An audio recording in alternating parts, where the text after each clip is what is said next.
Petit micro 2 secondes. C'est tout bon, c'est lancé, Justine? Trop bien. Donc du coup, ravie de vous rencontrer déjà, parce que c'est la première fois qu'on se croise. Vous aurez peut-être d'autres data talks pendant votre promotion. Donc là, c'est le premier. J'espère que ça vous plaira. Et donc pour présenter assez rapidement, ouais, si tu peux changer de slide. Donc ce soir, vous l'avez déjà rencontré. On accueille Steve, qui est un alumni qui a suivi une formation en distanciel. Donc, c'est un peu un autre parcours que le vôtre, mais il va pouvoir vous expliquer un petit peu pourquoi il a décidé de se former, qu'est-ce que ça lui a apporté, etc. Je vous en dis pas plus. Et juste du coup, pour les personnes en ligne, parce que vous connaissez déjà DataBird, pour les personnes en ligne, donc on est un organisme de formation spécialisé dans la data et l'IA. On propose pas mal de formations donc en présentiel, parce que vous voyez pas, mais là aujourd'hui, il y a des apprenants devant nous, et aussi en distanciel. Voilà, donc si vous êtes intéressé, vous pouvez aller voir notre site internet.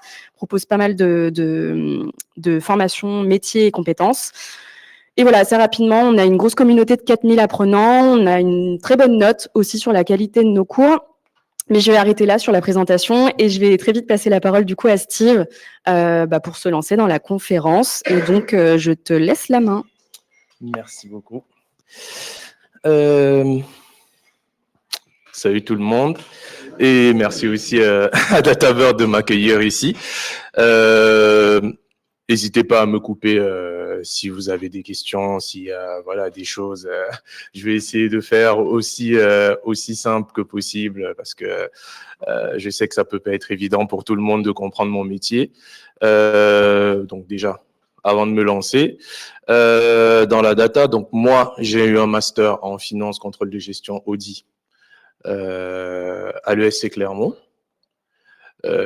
Ensuite, j'ai fait diverses expériences professionnelles. Donc, comme vous pouvez voir, j'ai fait beaucoup d'entreprises. Donc, au-dessus, vous pouvez voir WPP, Publicis, Savas, Dentsu, aujourd'hui, qui est en grand. Ce sont des agences de communication. Et pour la plupart, elles sont des agences de communication mondiales.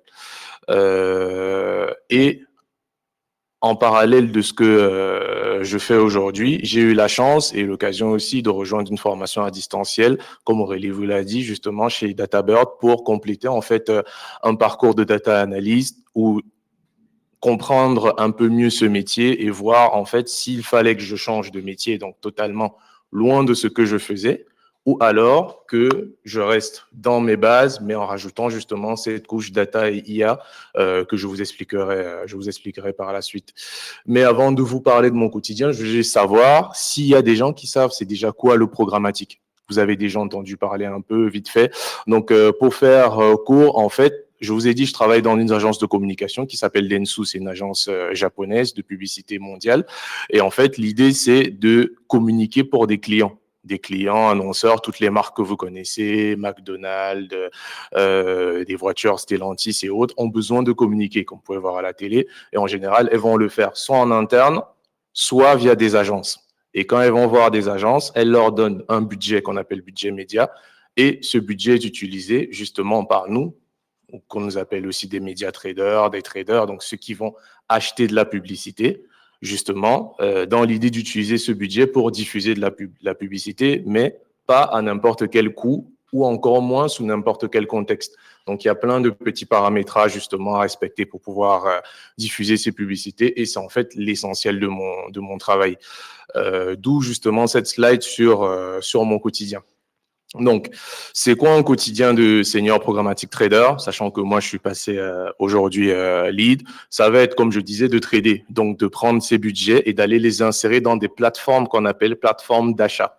Donc, c'est en fait des plateformes qui vont nous permettre de trader, donc d'acheter en temps réel des espaces publicitaires.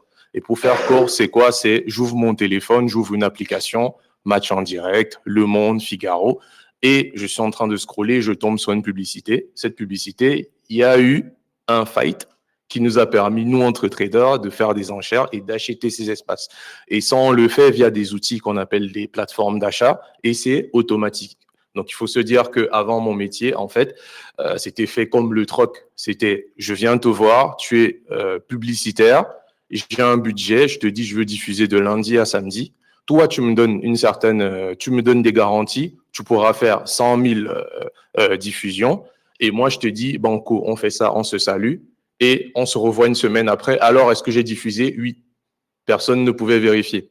Mon métier, l'avantage qu'il a apporté aujourd'hui, c'est que on a des outils qui nous permettent en temps réel et de vérifier, donc pour le client que c'est fait, et nous, de s'assurer en fait qu'il n'y a pas de problème. Et donc, dans l'idée de trader, c'est moi, je veux diffuser sur des plateformes, donc je veux gagner des enchères. Est-ce que je les gagne? Je vais vérifier tous les jours que je les gagne, sinon je vais surenchérir et je vais utiliser d'autres leviers qui sont à ma disposition. Le deuxième point, ça va être un point d'account management, c'est juste le client, il faut aussi le tenir par la main. Moi, je travaille spécifiquement pour le luxe. Donc, s'ils ont des questions sur l'évolution du marché, l'intelligence artificielle, il faut pouvoir en fait justement les accompagner tous les jours sur ces sujets, sur leurs questionnements. Ça rejoint aussi la partie conseil en stratégie. Pour aller plus loin, c'est une fois qu'on est sorti des questions, maintenant on veut vraiment lancer la publicité. Quelle est ta plus-value? Et donc ma plus-value, ce sera de leur dire sur telle cible de population, 18 à 50 ans, vous pouvez faire ça. Vous pouvez acheter sur du téléphone, vous pouvez acheter en Chine à telle heure via telle plateforme, vous pouvez aller sur Baidu. Là, ce sera ma partie conseil en stratégie qui va entrer en œuvre, où là, je vais utiliser, suite à toutes les questions, toutes les demandes qu'ils ont eues sur la partie account management, je vais utiliser en fait tout mon savoir, toutes mes recherches pour aller en fait interroger et pouvoir leur apporter des réponses suite à des interrogations, mais des réponses concrètes pour que les publicités puissent être diffusées.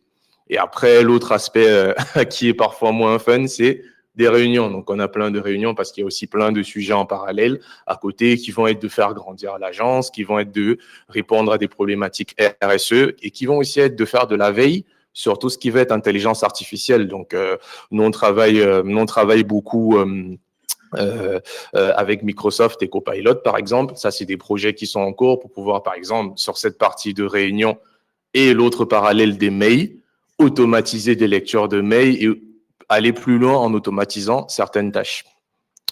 Je ne sais pas si vous avez des questions, si jusque-là c'est clair. Ok. Ça, c'était juste pour vous montrer un peu, c'est un exemple imagé, donc avec quelque chose qui a été fait par l'IA, de ce que nous, on peut faire aujourd'hui dans l'ensemble du trading. C'est-à-dire, quand vous allez sur Le Monde, vous ouvrez une page, Le Monde est un vendeur d'espace publicitaire, il va nous envoyer un signal à nous acheteurs en disant « Hey, il y a un espace publicitaire, voici le prix d'entrée minimum, à vous les traders, battez-vous ». Et nous, on va faire le travail derrière, d'enchérir, parce que nous, on a les publicités de nos clients et on veut les diffuser. Donc, en général, vous allez les voir pour toutes les plateformes, que ce soit sur les plateformes réseaux sociaux, que ce soit sur les sites Internet classiques ou, comme je disais, au travers de vos mobiles et même à la télé aujourd'hui. C'est un autre système, mais la logique reste toujours la même. Il y a un acheteur, il y a un vendeur et au milieu, tout le monde, dans tout ça, essaye d'apporter une information d'un point A vers un point B. Donc, voilà. Et donc, sur la question de comment j'ai réussi mon évolution, donc c'est un peu long parce que comme je vous ai expliqué, je vais faire un peu plus court que long. C'est que moi, je viens de finance et au final, je n'accrochais pas forcément à la finance vu que j'étais aussi passionné de publicité. Donc, ce qui m'a amené à ce métier, c'est que j'avais déjà cette passion et au travers de cette passion, comme je vous ai dit au début, j'ai eu la chance d'avoir plusieurs expériences professionnelles, donc dans divers groupes, pour la plupart internationales, du top 5 mondial en publicité. Et j'ai aussi eu la chance derrière d'avoir d'énormes clients. Donc, j'ai travaillé pour American Express, j'ai travaillé pour Nike, McDonald's. Aujourd'hui, je travaille pour le groupe Kering. Donc, j'ai une chance aussi de pouvoir, au travers de mes expériences, faire beaucoup de choses, côtoyer beaucoup de personnes et en fait, ça m'enrichit, donc ça me fait grandir. J'ai appris sur le tas parce que en venant de finance, je n'avais pas forcément fait les études marketing qu'il fallait pour arriver à mes fins. Mais au final, je voulais le faire parce que derrière, je voulais que mon métier soit une passion. Un peu aussi ce besoin de, en regardant Mister Robot, je me disais aussi l'autre passion serait bien, je vais être geek, je veux pouvoir hacker des trucs légalement, bien évidemment, je précise.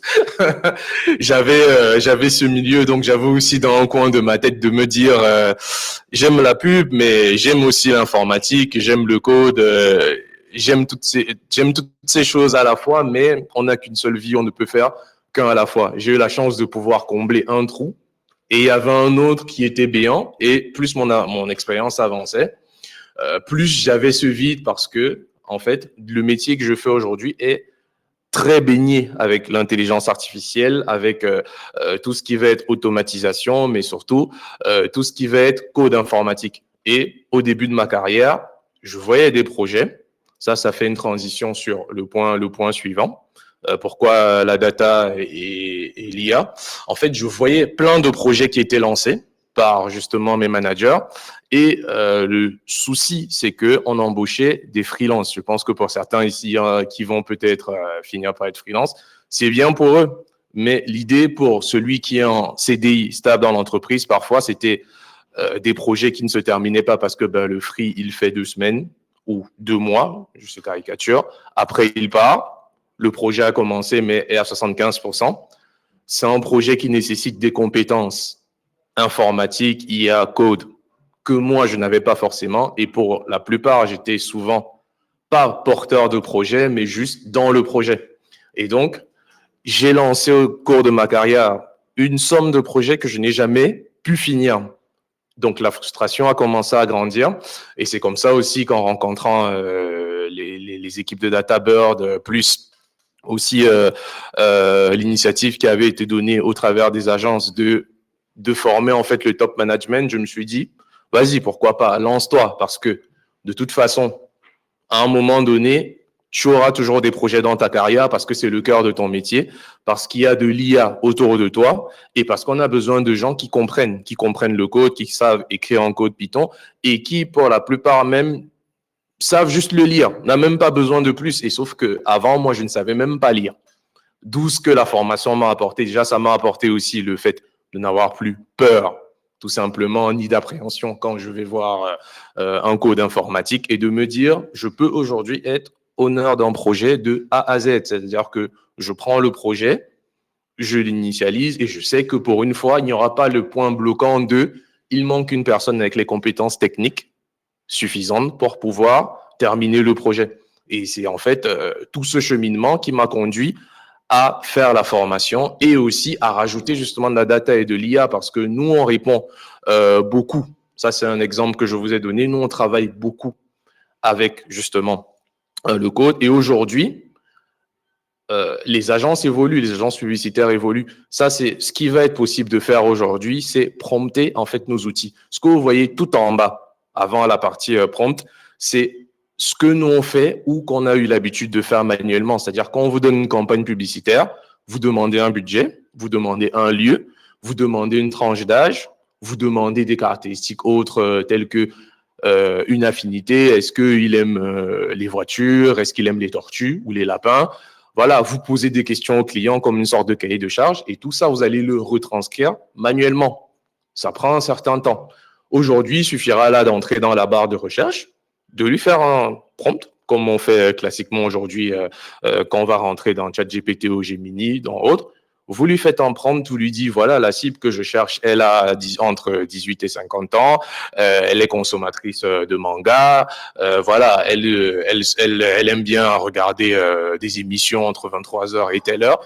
Bref, vous lui racontez votre vie et automatiquement, il va vous faire le paramétrage juste.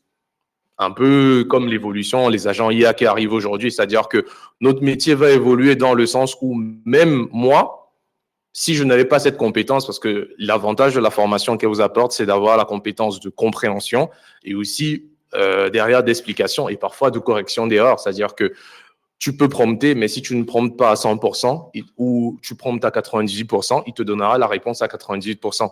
Toi, tu dois avoir le recul et l'expérience nécessaire pour te dire il manque quelque chose et c'est là où toi, l'action humaine, tu vas pouvoir venir compléter. Parce que tout ça, c'est très nouveau. C'est pas des choses que nous on faisait. Et comme je vous disais, pour paramétrer une campagne publicitaire et pour la lancer, ça pouvait prendre minimum 2 jours. Ou aujourd'hui, tu viendras juste avec un petit texte, même un texte que tu peux d'ailleurs générer via déjà une intelligence en lui disant, voilà, je veux que tu fasses ça, ça, ça, ou résume-moi, tu connais mes cibles, donne-moi un texte prompt et tu viens juste le rentrer dans l'outil. Ça te prend une seconde. Dès que tu le rentres, tu cliques sur la flèche. Bam, le setup c'est fait. Tu vérifies juste derrière que tout est bon et tu pourras appuyer sur play. Ça t'aura pas pris plus de temps qu'une recherche classique quand tu fais une recherche profonde sur ChatGPT. Et c'est en fait comme ça que le métier évolue. Mais l'avantage aussi, comme je vous expliquais, c'est que moi, j'ai été très content de faire la formation parce qu'aujourd'hui, j'arrive justement à un stade où, même s'il y a des intelligences, même s'il y a des projets, comme je vous ai parlé de copilote, même s'il y a aujourd'hui cette capacité de juste faire des descriptions promptées, correctes, moi, je pourrais derrière avoir cette force de me dire, je comprends, je sais de quoi je parle et je peux faire des corrections et je peux rentrer dans le code source pour moi-même saisir des choses, modifier des choses parce que je me rends compte qu'il y a des ajustements sur les proportions de population qu'il va toucher. Il y a des ajustements sur la part du budget que je veux lui allouer parce que ça, je pourrais faire moi personnellement. Ou là, si j'étais un utilisateur lambda, je fais juste ça et je m'arrête là. S'il n'y a pas une tierce personne pour développer la compétence, moi, je ne pourrais pas la faire. Donc, c'est un peu le cheminement entre ce métier côté passion, rajouter une autre passion qui me trottait déjà dans un coin de ma tête et me dire qu'au final, voilà, je suis assez complet dans ce que je fais et dans l'idée de vous partager aussi, moi, sur un métier différent de ce que vous pouvez faire ou avez l'habitude de faire, mais de vous dire que ça peut servir partout et en fait, on est totalement entouré par l'intelligence. Surtout que, comment j'allais dire, aujourd'hui, n'existe plus de recherche où on n'est pas catégorisé. Quand vous allez sur Spotify, vous allez sur Meta, vous allez sur toutes les plateformes où vous pouvez aller, vous êtes catégorisé. Et cette catégorisation, par exemple, pour mon métier, ça me sert. Parce que je peux dire qu'il y a telle personne qui est affinitaire avec, je sais pas moi, le patinage artistique. Et j'ai un client qui vend des patins artistiques, des patins sur glace, et qui me dit, je recherche ces personnes. Vu que vous avez été catégorisé, je pourrais justement pondérer via justement le code informatique et lui dire, toi, quand tu vas gagner des enchères, je veux que sur cette personne, tu lui donnes 30% de plus d'enchères parce que lui correspond exactement à ce que mon client recherche. Voilà. Je ne sais pas si vous avez des questions. C'était plutôt rapide pour ma part. N'hésitez pas. J'ai une petite question. Bien sûr. Les formations que tu as faites avec DataBird, c'est lesquelles? J'ai fait une formation de data analyse, donc à distance. Et ça a duré à peu près 3 mois. Et donc, c'était hyper intéressant parce que ça me permettait d'avoir la flexibilité. Donc, je pouvais faire c'était le mardi et le jeudi. Et ce que j'ai retenu, ce que j'ai appris déjà, c'était donc du SQL, du Python et tout ce qui était dashboarding. Des choses que j'utilise aujourd'hui, en fait, au quotidien, je n'utilise pas 100% de ma formation, mais j'utilise déjà ça par rapport à mon mois d'avant qui était à zéro, c'est-à-dire qui n'avait pas du tout, qui savait que ça existait, mais qui le faisait pas. Et donc, ça m'a beaucoup aidé, comme je vous disais, dans mon évolution, dans ma compréhension de mon métier. Et donc, justement, d'où le thème de ce talk, en fait, comment ça m'a rendu, moi, expert dans ce que je faisais. C'est-à-dire que il y a des gens qui sont tout aussi doués, voire plus doués que moi, qui n'ont pas forcément cette compétence, mais qui ont de l'expérience. Et donc, grâce à l'expérience, ils arrivent à le faire. Mais moi, ce que j'ai en plus ou de différent, c'est que moi, j'ai fait cette formation, donc il m'a permis d'être, comme je vous le disais, autonome, en tout cas dans mon métier. Et donc, ce que je vous souhaite. Voilà. Et du coup, dans la partie data analyse, peut-être arriver pas mal de le dire. Est-ce que du coup, cette formation t'a permis en fait de t'enlever, comme tu disais un petit peu, cette peur d'aller creuser les sujets, mais la partie IA, c'est un peu une autre partie d'une autre formation, voire c'est carrément autre chose, même si ça se base quand même pas mal sur la compréhension, tout ça. Oui. Comment tu... Oui, la formation m'a beaucoup aidé sur déjà même les enjeux business, parce qu'en vrai, data analyst, c'est au final quand même mieux faire parler les chiffres. Nous, on fait aussi des comptes rendus dans mon quotidien aux clients. Quand on lance des campagnes, notre travail, c'est pas juste de lancer des campagnes.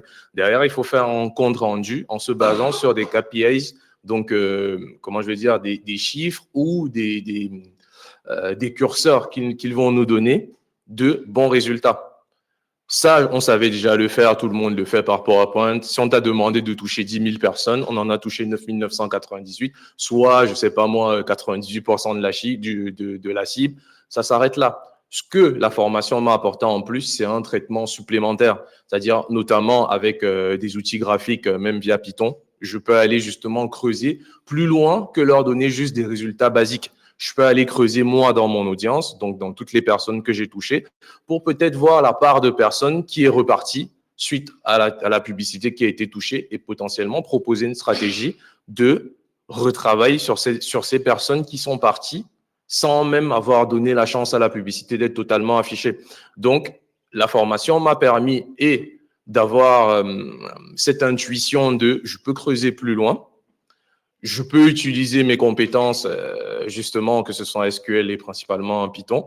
Et aussi, derrière, je rajoute les compétences de dashboarding, ce que j'ai déjà développé, ce que je n'avais pas avant. C'est-à-dire, même sur le dashboarding, vous devez vous rendre compte, si vous êtes en entreprise, il y a des équipes qui sont dédiées en général. C'est-à-dire, tout le monde ne peut pas tout faire. Comme il y a des équipes aussi, parfois dans les entreprises data analystes, un peu le Graal, il y a aussi des équipes dashboarding. Donc, l'avantage de la formation, c'est que j'avais cette partie de je sais faire parler les chiffres aujourd'hui un peu mieux que ce qu'on faisait de manière usuelle.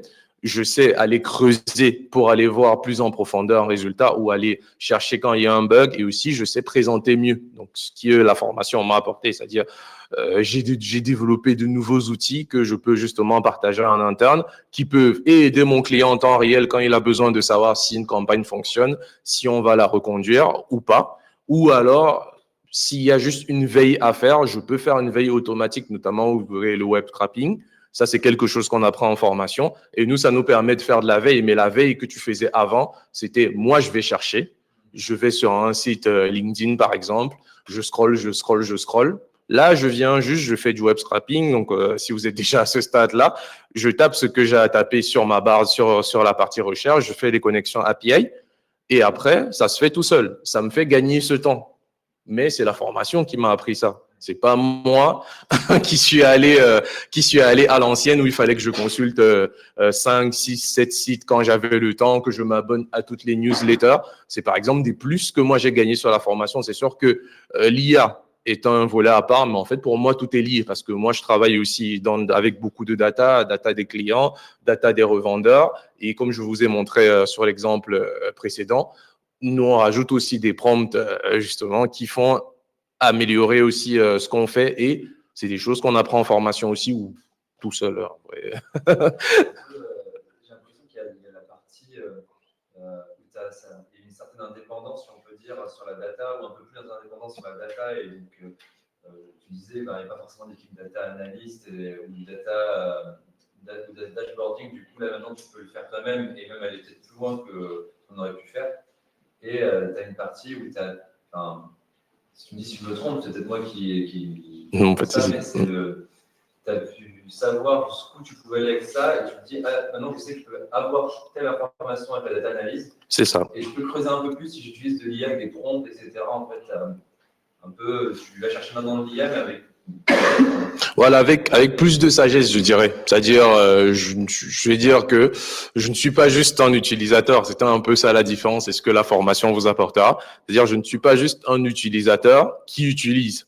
C'est-à-dire, on te dit le verre d'eau, il est posé là, il y a de l'eau, tu bois. Voilà, je sais aussi aller remplir mon verre d'eau, savoir à quelle hauteur je peux m'arrêter et savoir si j'ai besoin de déborder ou pas. Ça, c'est en fait pour imager ce que la formation m'a apporté, c'est-à-dire cette confiance en moi de je peux poser l'action et aller jusqu'au bout de l'action, mais volontairement. C'est-à-dire je ne subis pas le fait il y a un truc qui est posé comme un dashboard qui est prêt, va l'utiliser. Si le dashboard ne convient pas, mais pour X ou X raison, ça a déjà été payé comme ça, c'est les honoraires du truc, j'ai la capacité de faire le mien.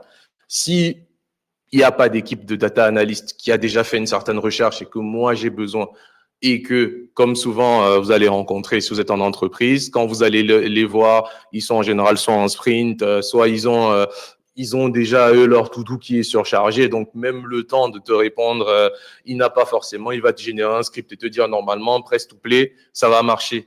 Si ça bug, c'est ton problème. Et ça m'est déjà arrivé plusieurs fois. Tu lances un script qui bug, il faut encore attendre 2 à 3 semaines pour qu'il te dégage 5 minutes ou 10 minutes de son temps pour comprendre, pour débugger, pourquoi, voilà. Donc, c'est sûr qu'aujourd'hui, n'importe qui pourrait même prendre le script et demander à une IA pourquoi ça marche pas. Voilà, et potentiellement, ça pourrait le débloquer, mais moi, j'avais pas ça avant. Je n'avais pas cette chance avant d'avoir une IA où tu allais juste lui parler, te débloquer. On était obligé d'aller solliciter et des data scientists et data analystes. Et voilà, ils prenaient sur leur temps pour pouvoir te répondre. Ouais. Je sais qu'on parle pas mal d'esprit critique entre nous, de l'utilisation de l'IA, et tu l'as dit, en fait, tu utilises, mais même s'il te sort un compte, ben, derrière, il va falloir comprendre comment le corriger, et sinon arriver à ces 2 ou 5% supplémentaires pour arriver à avoir la bonne cible. Donc ça, c'est la compétence métier. C'est ça. Et c'est là où la compétence métier joue aussi. C'est-à-dire que l'idée de la formation, c'est soit tu fais une formation en reconversion totale, ou comme moi j'ai fait l'option de compléter, en fait, mon expérience. C'est-à-dire, j'ai 8 ans d'expérience, mais j'ai toujours su qu'il me manquait ça. Ce côté plus tech, c'est-à-dire j'ai de l'expérience. Je peux parler de mon métier sans avoir besoin d'utiliser cette couche IA. Mais j'ai ça en plus aujourd'hui où je suis assez content de l'avoir, où je sais que voilà, il y a peut-être 5% voilà, dans mon métier qui l'ont. Peut-être que j'exagère, peut-être que je suis le seul, je n'en sais rien, je n'ai pas cette prétention. Mais au moins, moi, je sais que je peux faire ça. C'est-à-dire, je peux faire des choses différentes de ce qui se fait usuellement.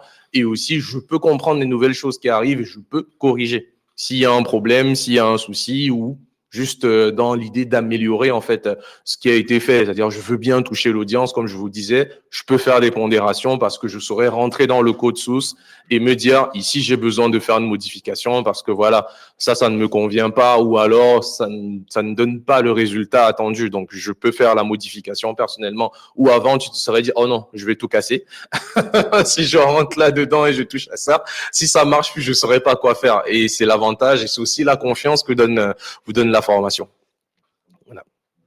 Okay. Juste une petite question, pardon, en ligne. J'ai Laetitia qui a rejoint l'événement un petit peu en retard. Est-ce que tu peux juste me rappeler ce que tu faisais avant la formation et après? Elle veut savoir comment tu as évolué, est-ce que tu as changé d'entreprise, etc.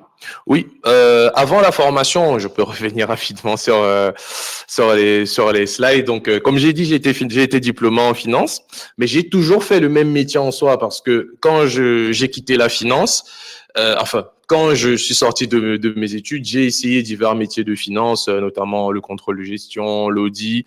J'ai jamais accroché et j'ai eu la chance de rejoindre à ce moment-là le numéro 1 mondial pour un stage.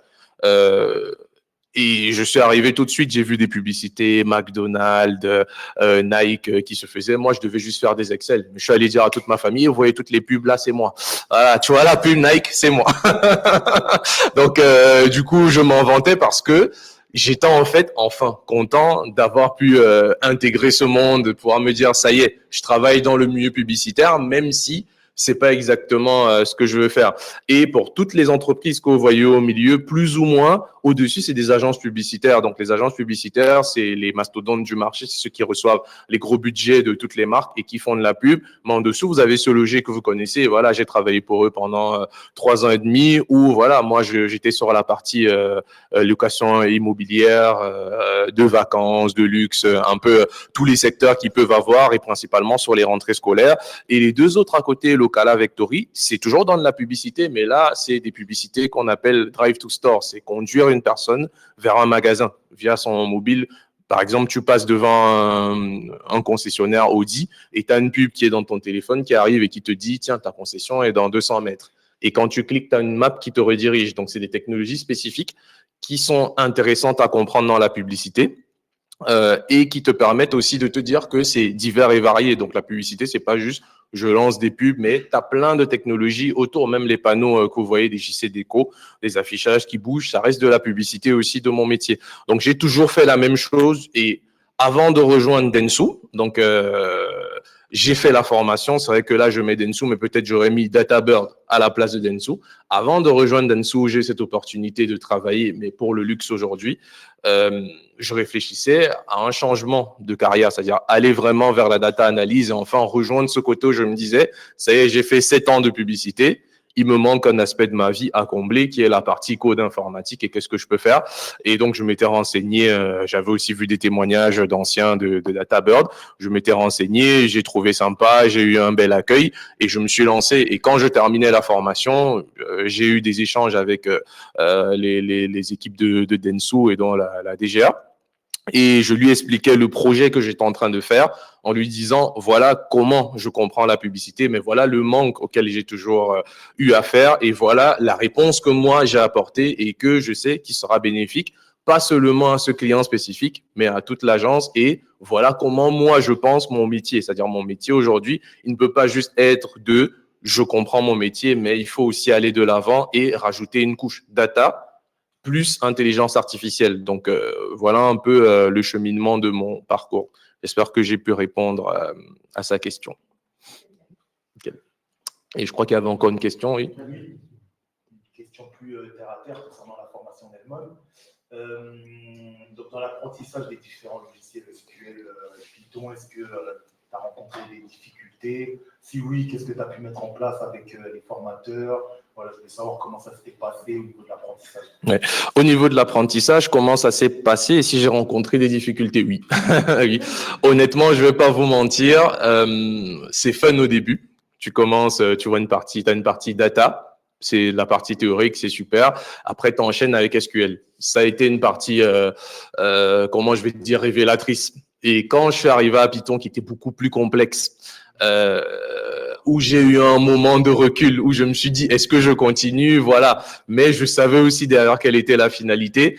J'ai mis plein de choses en place. Notamment, je suis rentré dans des forums. Je parlais avec un ami qui était déjà aussi data manager, qui était en poste, qui avait de l'expérience. Donc, quand j'avais un doute sur un code ou quoi que ce soit, j'hésitais pas à lui parler. J'avais aussi l'avantage dans la formation. Donc, il y a un groupe Slack où il y a aussi des camarades donc de promotion. Et quand tu es bloqué, soit tu peux écrire en général, ou alors si tu as identifié un, parce qu'en général, l'avantage des promotions, c'est que tu en as qui sont déjà aussi dans des entreprises et qui ont déjà fait des choses opérationnellement, notamment par exemple sur SQL ou sur Python. Donc, tu sais qu'ils s'y connaissent. Et donc, moi, je m'approchais d'eux en leur expliquant mes craintes. Est-ce qu'ils avaient des outils? Est-ce que ils avaient des documents que je pouvais lire? Donc, j'ai eu plein de recommandations autour, comme je vous disais, des forums, d'autres plateformes, comme pour entendre des Coursera. J'ai eu des recommandations d'aller regarder telle leçon parce que ça parlait spécifiquement justement comment j'allais dire, je cherchais de sujets de l'exploitation de données. En fait, j'ai eu, à chaque fois, c'était de la recherche, des amis. J'ai aussi utilisé les intelligences, mais pour moi, elles n'étaient pas assez humaines pour m'aider. C'est-à-dire, aller demander à Gemini ou à ChatGPT, c'est parler en être froid. Mais tu as des doutes.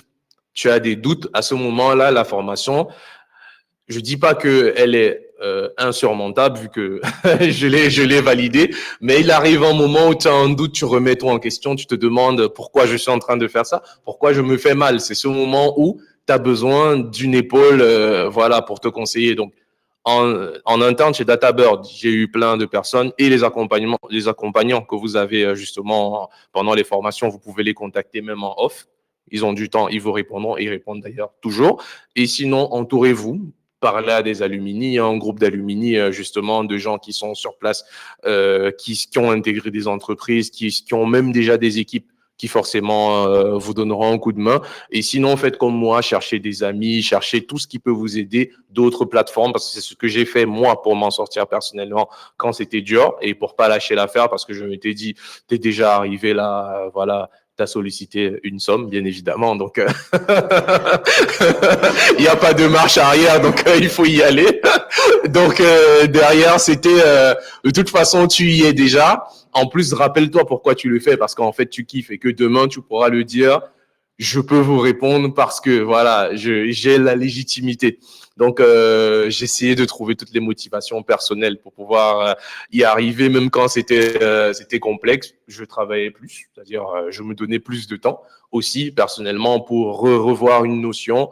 Voilà, s'il fallait revoir 3, 4 fois parce que ça reste du code, ça reste un langage qui n'est pas forcément natif, c'est-à-dire on ne l'a pas appris quand on était petit comme en maternelle le français, même s'il y a des écoles de code dès l'enfance, mais c'est un nouveau langage comme une nouvelle langue, donc parfois il fallait revoir les mêmes choses, voire 3, 4 fois pour comprendre la logique et que ce soit démystifié. C'est plus ça, c'est un peu ce que je vous ai mis à la fin, ne plus avoir peur du code.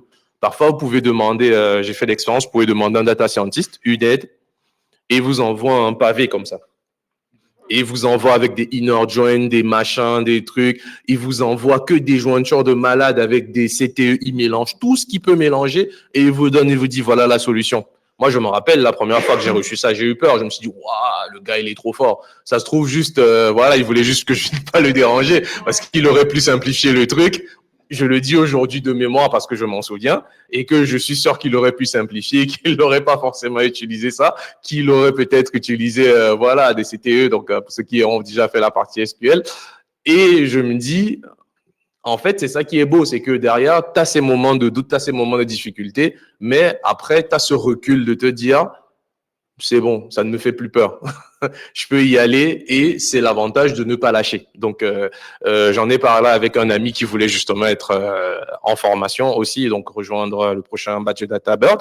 Et je lui ai dit, voilà, quand tu auras un moment de doute, juste pense à ce pourquoi tu t'es inscrit au début. Quelles étaient les émotions que tu avais quand tu t'inscrivais, quand tu as commencé, quand tu t'es dit, j'y suis.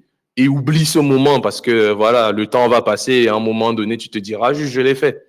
Et voilà, et c'est comme ça que voilà, j'ai pu traverser les doutes et que d'ailleurs, je suis devant vous aujourd'hui. Voilà. Oui. Oui, c'est la partie, c'est ce que je lui ai dit. Je lui ai dit, quand tu vas arriver à Python, tu vas remettre en question beaucoup de choses. Moi, ça m'est arrivé. Si tu ne l'avais pas déjà fait avant, bah, comme moi c'était le cas, je voyais Python. Je le voyais. Mais parce qu'on me donnait, pour moi, c'était facile.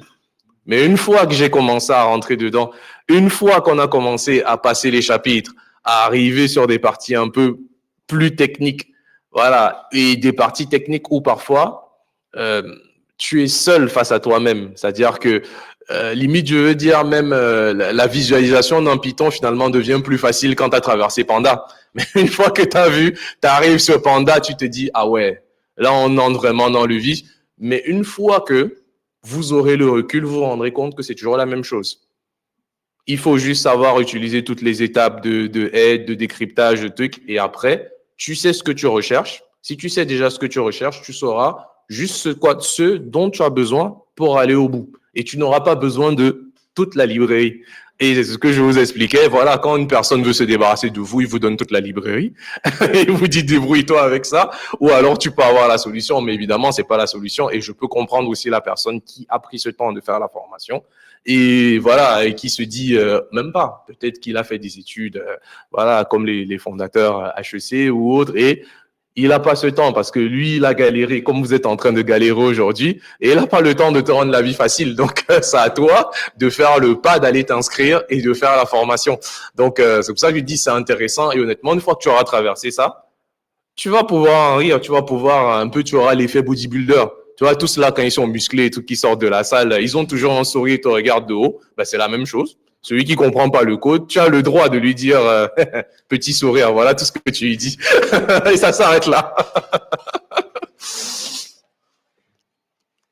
Est-ce que vous avez d'autres questions? Parce qu'il n'a pas répondu en place. Pardon?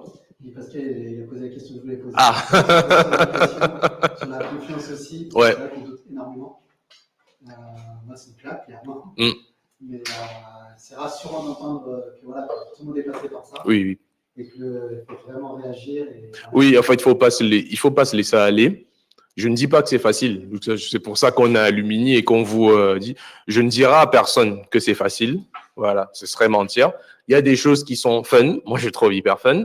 Mais il y a des choses qui sont complexes et en fait, ça dépend de ton appétence de comment je comprends les choses. Est-ce que j'ai aimé les maths, j'ai aimé les stats à l'école, donc c'est beaucoup plus facile pour moi ou pas du tout. Je suis totalement littéraire et là, on arrive dans Python, c'est le dur du sujet, mais c'est surmontable. Mais ce n'est surmontable que à la condition de vous donner tous les moyens possibles. Vous activez tout ce qui est possible d'activer humainement, vous contactez tout ce que vous pouvez contacter. Vous ne restez pas juste à attendre parce que de toute façon, le temps que vous attendez, ce temps, vous ne le gagnerez pas. Voilà, vous ne le récupérez jamais et c'est peut-être 1 heure que vous avez perdu parce que vous n'avez pas demandé de l'aide à un proche qui est dans la data, qui connaît, qui peut vous aiguiller sur juste la réponse que tu avais besoin de savoir.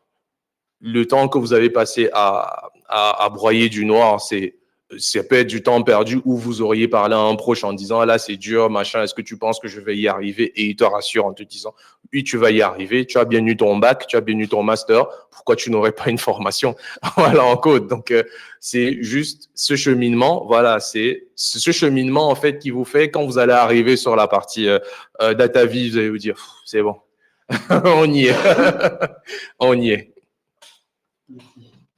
Avec plaisir. C'est aussi terre à terre, comme ça, moi, les choses sont bien sûr. Donc, après la formation, tu as de nouvelles compétences. Je suppose que tu as pu les faire valoir auprès de ton employeur. Est-ce que tu t'y retrouves est-ce que tu es mieux payé voilà.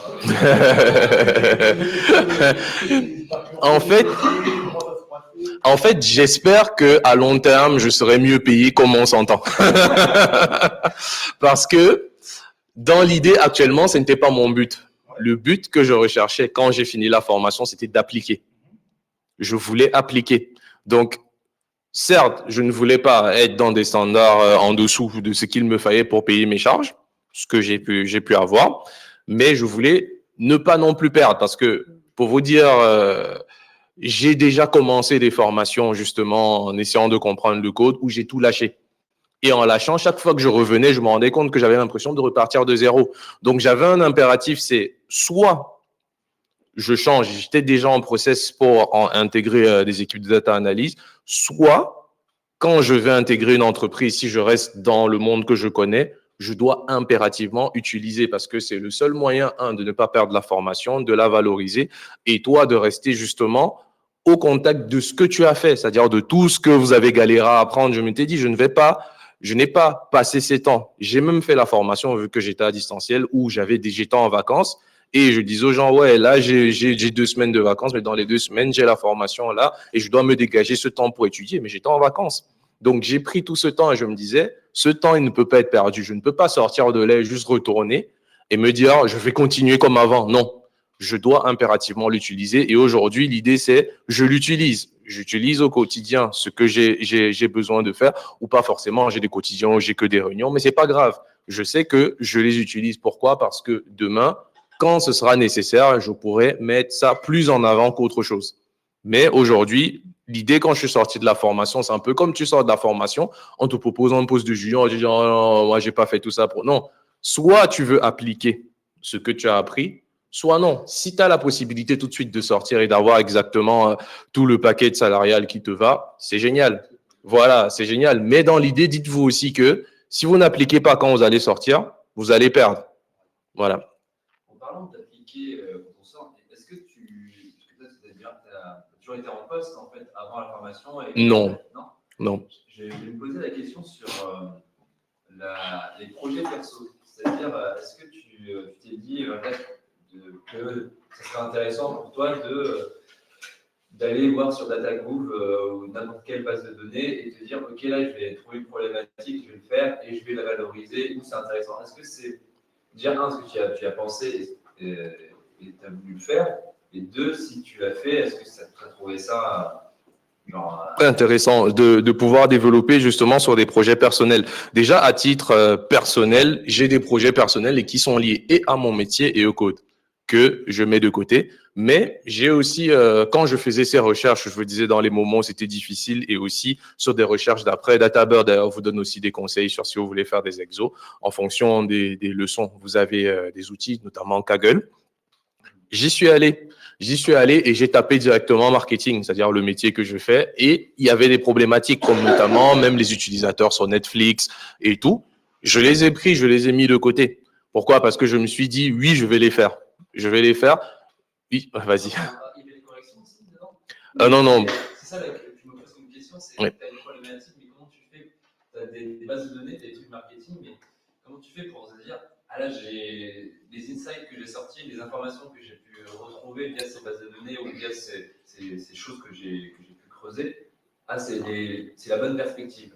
Ouais, en fait, limite, c'est un feeling, c'est-à-dire tu le sens, c'est-à-dire quand tu arrives à un résultat, c'est vraiment comme tu sais, 1 + 1 = 2, et c'est toujours le même effet avec le code. Si tu l'utilises, si ça bug, c'est qu'il y a un problème. Si tu arrives à un résultat, il n'est pas forcément juste ou vrai, mais ça reste un résultat. Après, c'est l'interprétation qui fait la différence. Et derrière, tu le mets justement, il y a des forums après où tu proposes tes réponses.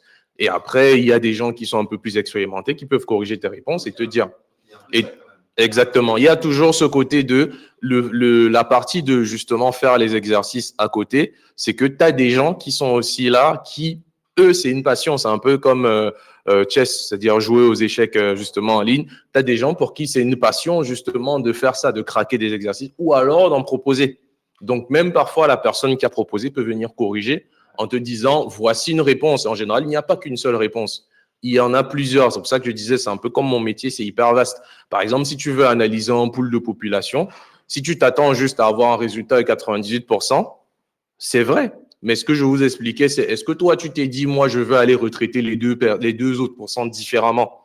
Est-ce que moi, et en fait, c'est là où toi, ton côté humain, et de ce que toi, tu sais faire du code peut intervenir, c'est-à-dire tout ce que vous apprenez dans Python, quand vous allez traverser la partie librairie Panda, le web scrapping, vous allez arriver sur tout ce qui est data vis. Est-ce que moi, je veux aller plus loin dans la visualisation que le petit résultat qui est attendu là? Et ça restera une réponse que tu auras apportée qui sera peut-être différente, mais en fait, il n'y aura pas de réponse attendue. L'avantage, par exemple, de la formation que j'ai fait, ce que je vous disais, c'est de savoir faire parler les chiffres. Tu as un chiffre, à toi maintenant de pouvoir l'expliquer. Donc, ça passe aussi sur la partie vise. Et ça veut dire que tu es censé savoir faire parler n'importe quel chiffre. Entre le 98 et le 2, tu peux expliquer parce que même tu peux présenter un client et dire on a fait 90% de l'objectif. Et il te dit moi, je voulais 2%. Et toi, tu as la réponse tout de suite en disant moi, j'ai retraité les 2% et je me suis rendu compte qu'ils avaient par exemple pas de réseau. Donc, nous, on va s'assurer que la prochaine fois, ils aient du réseau. Tu as apporté une réponse à un chiffre 2%. Pourtant, le résultat attendu était 98. Mais toi, tu as retraité parce que tu as allé fouiller plus en profondeur et tu as allé plus loin. Et donc, moi, il m'est arrivé justement de garder des exercices en me disant c'est intéressant, ou alors plus ou moins ça se rapproche de mon métier, ou alors du projet que je veux faire, en me disant ça, je vais le faire quand je serai un peu posé, chillax et tout. Je vais pouvoir le faire parce que moi, j'ai eu la difficulté je suis aussi arrivé, même si je restais dans ma base, le luxe, pour moi, c'était un nouveau secteur. Donc, je me suis donné du temps pour d'abord comprendre ce qui se passait dans le luxe et ensuite pouvoir injecter tout ce que je faisais. Et pour ça, pour ne pas perdre, j'étais obligé justement de me garder des petits exos, de réviser, de revoir les cours pour pouvoir commencer à me préparer mentalement à appliquer tout ce que j'allais apprendre. Et depuis, voilà, cette année, je commence à appliquer tout ce que justement j'ai mis en place et parce que j'ai eu ce processus je continue de travailler en parallèle, je continue de lire de temps en temps, pas forcément, je vais pas vous dire que je lisais tous les jours, mais de temps en temps, je repasse, je suis des news, voilà, je suis abonné à des newsletters en parallèle. Ça me permettait de garder l'esprit justement vif. Et aujourd'hui, quand je reviens pour l'application, je suis toujours au fait de tout ce que je peux vouloir faire. Donc, en fait, il faut pas arrêter ce process. C'est-à-dire, si vous n'avez pas directement intégré une entreprise, il faut justement aller sur ces sites, rechercher des exercices et les faire, mais en ne vous disant pas qu'on attend une réponse de vous. Techniquement, sauf si c'est le gouvernement qui vient vous demander, voilà, si vous avez une réponse au réchauffement climatique tout de suite, voilà, donnez la vôtre. Mais comme je dis toujours, ce sera votre réponse. Une autre personne aura une autre réponse parce qu'elle sera peut-être allée plus loin, comme d'autres seront allés moins loin. Donc, ils vont retraiter jusqu'à 70%, 80%, ainsi de suite. Et c'est ma dernière question. Pas de problème. Tu as fait quand la formation? C'est l'an dernier. Oui, pas de souci. Je crois que je l'ai fait en mars dernier. J'ai intégré, ou avril dernier, je ne me souviens plus, mais c'était l'année dernière. Et du coup, donc là, tu as passé cette phase où tu as travaillé pour te mettre à niveau, en tout cas de comprendre ton métier, le secteur du luxe. Est-ce que, et je vois que tu es intéressé pas mal par l'IA et par tout ça, tous les gens, je vois que tu utilises les mots agent, etc. Est-ce que toi, tu as pensé à ajouter une couche data scientist ou tu t'es dit, en fait, là, je suis déjà très bien et le data science, je vais la... Oui, j'y pense pas tous les jours, mais je me dis effectivement, pour aller plus loin, déjà mon next step, comme j'avais dit aussi à DataBird, c'est bien évidemment d'intégrer leur formation, la nouvelle qu'ils ont créée justement sur l'IA pour voilà, maîtriser aussi tout ce qui va être promptage, parce que je vous ai montré aussi comment mon métier évolue. Mais avant ça, je me suis posé la question personnellement de est-ce que ça suffit? Est-ce qu'aujourd'hui, tu te lèves en te disant « je suis Mr. Robot » ou pas? Voilà. Est-ce que ça suffit? Pour moi, actuellement, dans mon métier, oui. Mais si j'enlève mon métier, non. C'est-à-dire, il manque toujours des choses. Ce n'est jamais fini d'apprendre. Même sans le code, mon métier, j'apprends toujours tous les jours. Ce n'est jamais fini d'apprendre. J'ai dans le coin de la tête de me dire, si à un moment, il y a une occasion qui se présente et que j'ai toujours cette niaque, ce truc, je voudrais bien aller plus loin. C'est-à-dire, aller voir et quitte voilà, à me dire dès le premier jour, c'est dur, waouh, c'est chaud, c'est vraiment pas pour toi, voilà, c'est bon, arrête-toi déjà ce que tu as fait en data analyse. Mais j'ai ça qui trotte dans ma tête de me dire, est-ce que tu peux quitter la data analyse pour la data science? Oui, c'est vraiment dans le coin de ma tête. Voilà. Merci à vous. Je ne sais pas s'il y avait des questions en ligne ou tout est bon. Ok, bah nickel. C'est parfait. Merci parce que hyper inspirant. Génial. Hyper dynamique, c'était super clair. Parfait. Voilà, je ne le vois pas, mais bah, merci à vous en ligne et merci à vous, à vous ici. Merci beaucoup. Merci. Avec grand plaisir. Ah ouais, c'était intéressant. Bah, génial. Et vous, du coup, faites en présentiel? Ouais, en présentiel. Du lundi au vendredi. Ouais. C'est simplement.